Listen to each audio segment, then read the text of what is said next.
Hello and welcome to Wild Soul Gatherings. I'm Dr. Sandra Marie and I'll be your host for Happy Hour for the Spiritually Curious. I'm very grateful for all you wild souls out there who've decided to join us today. I'm really excited for our listeners to be able to meet our guests who will be joining us, and they will each be sharing their experiences, their unique gifts and insights, and we will be discussing the many different aspects of spirituality. A few of the topics will be energy healing modalities, Reiki, quantum physics, mediumship, and many more. In addition to our many guests who will be joining us on Happy Hour for the Spiritually Curious, we will also be hosting a weekly show on astrology.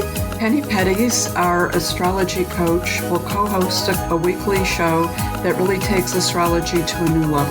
To learn more about us, go to our website, wildsoulsgathering.com. We would love to hear from you. You can contact us via email or through our website. Our email is wildsoulsgathering@gmail.com. In the tradition of Happy Hour, cheers to some new insights, peace, revitalization, and maybe an aha moment that will positively influence your life. Are we? Check 1, 2, 3. Can you hear me okay? You sound good to me. Can you hear me? Yep. So. Hi. Hi, how is everyone? So welcome to Wild Soul Gatherings podcast, Happy Hour for the Spiritually Curious. And I am curious. Me too. I'm Dr. Sandra Marie. I will be your host for the show. This is a Wild Soul production. We do not have our production manager in-house today. I do have my two co-hosts as guests. We have Penny, the astrology coach, and we have Mark. The energy worker. All right. I like that. Energy worker. Yeah. I feel like we're all energy workers. Absolutely. We just got to wake up to it and tune in and turn on. I like that. Tune in, turn on. And speaking of that, that's from the 60s. It is. Tune in, turn on. It is interesting. Yeah, wasn't Laugh-In or something? Oh, no, it was an author. Wasn't Watts. It was that other author from the 60s that said, drop out, tune in, I don't turn know. on. It was before my time. Oh, that's that's true. I was you are born the in young the one 70s. in the group. That is right. Which really speaks to a little bit about what Wild Soul Gatherings is about, right? So it's about turning off the external world a little bit and tuning into yourself. But actually going back to the 60s, it's interesting that you bring it up. I feel like we're sort of in rewind wouldn't be correct because we're not reliving it. But I feel like we're going through a little bit of a parallel of the 60s, not quite the same, but in some ways it feels the same. So I know you're into astrology. I know you're into astrology. I know this isn't your gig with astrology, but we just started the Aquarian age, and we were having a conversation earlier, and apparently there is no start to any age, I think, but we'll let Penny talk to that a little bit. But wasn't there some Aquarius stuff going on in the 60s? I mean, there was a song about it and a play and... From what I understand, that was the first wave of the Aquarian energy. I think Penny's absolutely right. You can't pin it down to a day and a time. It's a transitional thing, and if you think about... the physics of the universe, how things are all spinning and being projected out. There's waves of everything. And I think in the 60s was that first wave of Aquarian energy that caused a lot of change in cultures. And unrest and rebellion. Suddenly everything was being questioned, and it showed up in styles and music and politics and... Well, there were significant planetary themes that were going on in the 60s. And astrology is all cycles. So it started in the 60s, and now it's not repeating, but the cycle is concerning those planets. It's a Saturn-Pluto theme. So it started in the 60s, and then it reappeared in the late 80s. 2012 to 2015, I do remember it was a Saturn-Pluto theme again, and we're in it now again. It was Saturn, Pluto, and Jupiter. So there's long history to it. There's long explanations. But when you're talking about the Aquarian age, the Jupiter-Saturn conjunction in 0 degrees Aquarius happened in December of 2020. So a lot of astrologers will talk about that was the beginning of the Aquarian age, but it's very fluid. It's not set in stone like you just mentioned, Mark. It's up to the individual to make that decision. Did it really start on this day, this month, this year? But some astrologers say it started back in 2012, like with the Mayan calendar. Right. But that's different. Those are different projections by a whole different class of, quote, astrologers. I'm glad you brought that up with the Mayan calendar. That's where I pulled that from, that year 2012, where everything ended and new beginnings, because so many calendars, ancient calendars, ended at that time. So what do you mean when you say a different class of astrologers? There are astrologers who have been practicing for many, many, many years and who have studied in depth the cycles of the planets and the ages. And from their understanding, they can't pinpoint a date. No one really knows. It's all speculation. It's based on what you think you know. And it seems like newer astrologers who are used to labeling beginnings and endings, and from limited knowledge of some books, some authors, some astrologers, they're just pinpointing a date. Well, these two planets are conjunct in Aquarius, then this is the time of the Aquarian age. But again, it's perspective, I guess. Yeah. So many questions. But before the first question, I'm going to say, I've noticed in years past when I worked with astrologers and they said on this date, this conjunction or aspect was happening, but it really didn't seem to that energy didn't seem to manifest in my life in a tangible way until months later. Mm-hmm. And I always thought that was interesting. But my question to you is, you were talking about specific planets coming into play.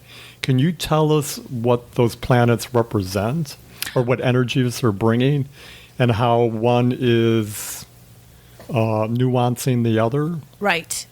So every planet brings a different energy, just like what you said. It's some astrologers in the past have said good or bad, or benefic planet, which means good, malefic planet, which means bad. I personally do not use those descriptions at all. It's just energy. Right. It's high energy or easy energy or low energy, or it's just you don't even feel it because it's so easy and fluid. You don't even notice the energy.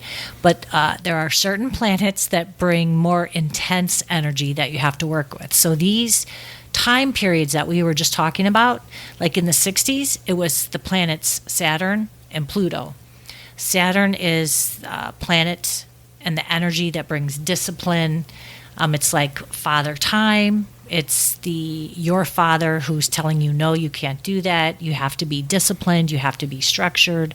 Pluto is the planet that brings the energy of deep, deep transformation and change. It's slower than Saturn. Oh, okay. Yep. And it's given, a lot of times they say Pluto, it's the god of the underworld, and it's death and rebirth.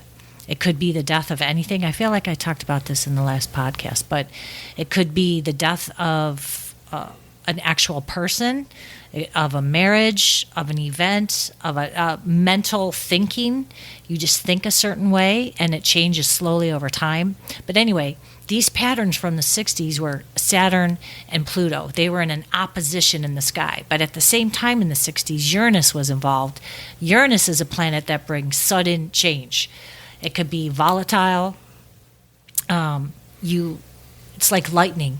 It just happens. You don't know what happened. Wow, that makes sense because you had mentioned the rebellion. We had civil unrest. We had people fighting for racial equality. We had that was the big women's equality movement. There were Yep. people in the streets. There were actually riots in a lot of the big cities at the time wanting change. So, wow. As I'm listening to you, Right. I'm like running all these events through my mind, and it makes sense with what we were seeing in society. And then the 70s and 80s and 90s came, and everything seemed to change quite a bit, actually.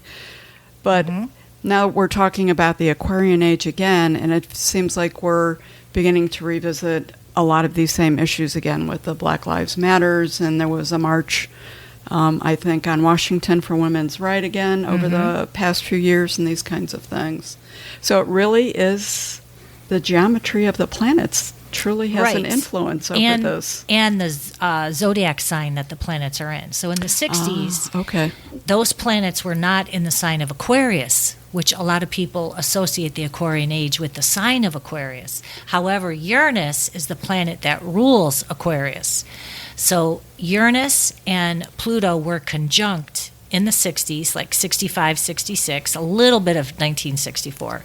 But at that time, Saturn was in opposition to those two planets. So Uranus and Uranus and Pluto were in Virgo, opposite Saturn in Pisces in the 60s. And children born at that time, they go through cycles where their energy is very high. They can be the rebellious children. They can be the children that had unstable family units in their household. They rebelled against school, or they dropped out of school, or they could have possibly have used, drug. There's all kinds of possibilities. But anyway, that was the 60s. Then you fast forward, and I'll just jump to 2012 to 2015 because I don't have any of my notes on the planets in front of me. But from 2012 to 2015, Saturn, or back to that planet, Saturn and Pluto were in a square. So conjunction, when two planets are together at the same degree in the sky, it's called a conjunction, which is heavy energy. It's a lot of energy. It makes you want to do things, like change. There's a conjunction. The opposition is exactly 180 degrees across, and a square, which is a 90-degree angle. Like you said, Sandra, it's geometry. So from 2012 to 2015, Saturn and Pluto are now in a square. That definitely gives the energy of something needs to be done, we're going to change, whether we like it or not. And it still wasn't in the sign of Aquarius. Fast forward to the last couple of years, we have Saturn, Pluto conjunct now, but in the sign of Capricorn, which is government, rigid rules, the CEO. Wow. Yeah. So, And that's where we're seeing changes. but then later in the year of 2020, Jupiter and Saturn conjuncted at 0 degrees Aquarius. And that's where, because the Aquarius sign came in, Pluto's still in the mix. It's only a couple degrees away, but it's still in Capricorn, but it's a couple degrees away. But because Jupiter and Saturn conjuncted, some astrologers are saying that's the beginning of the sign of Aquarius, because every 20 years, Jupiter and Saturn come together in a sign, and it's been hundreds of years since Jupiter and Saturn were conjunct in an air sign. So it changed the whole cycle of them conjuncting in earth signs to an air sign, and this air sign happens to be Aquarius. And it's going to stay in Aquarius like every 20 years, so it's a new pattern. Okay. That's why they're saying it's the beginning of the Aquarian Age. Okay, and when you're in an age, how long do they last? Like 10 years? 100? I want to say it's over 2,000 years. Oh, okay. So this Yes. is really a new beginning. Well, if it is. Oh, it's okay. It's like I don't know for sure.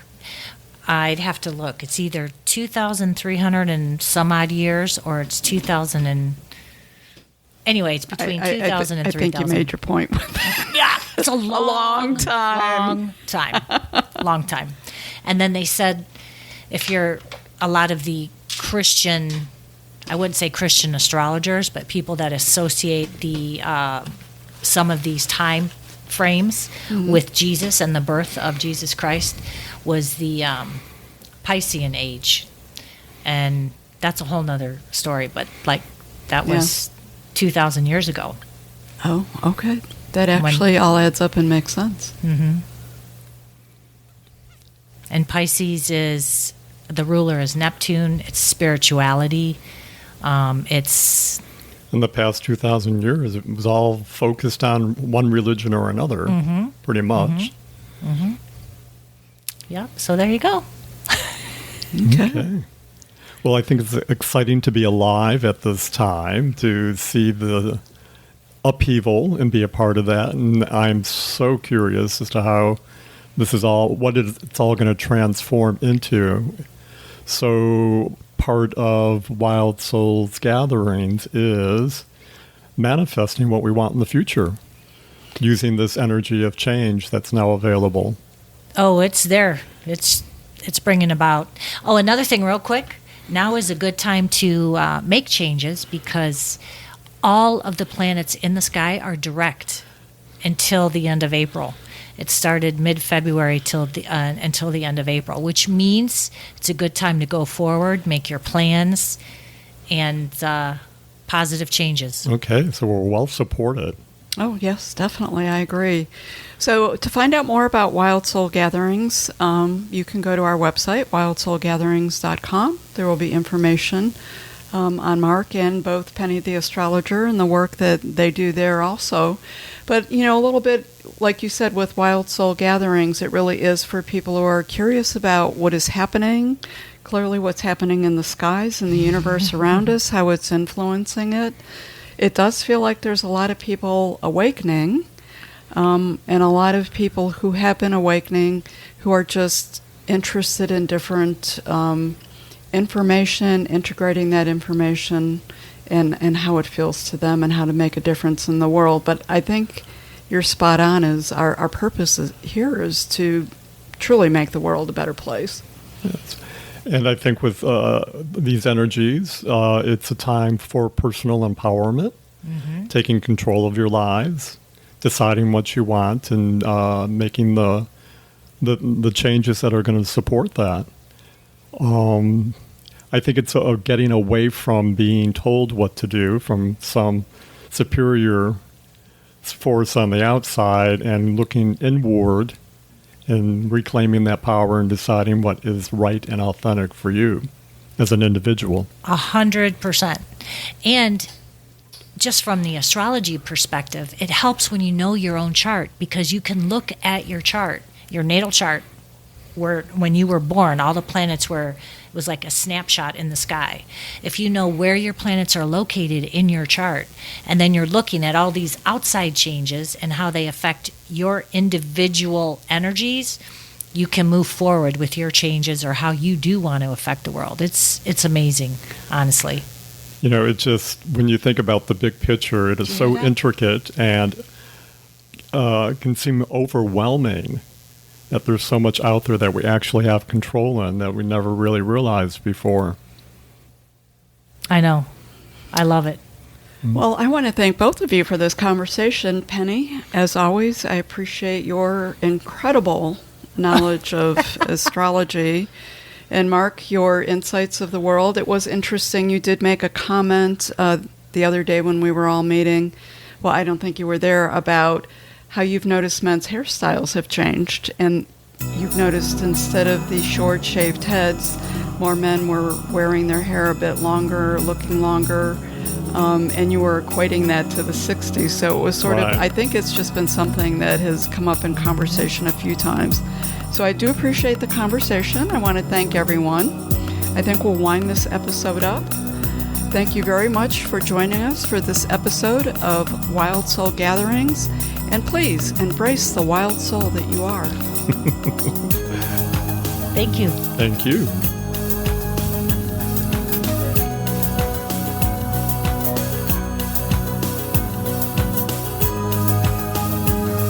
I'd like to thank our guests for joining us for this episode of Wild Souls Gatherings Happy Hour for the Spiritually Curious. To find out more about our guests, how to contact them, or detail on this episode, please see our show notes.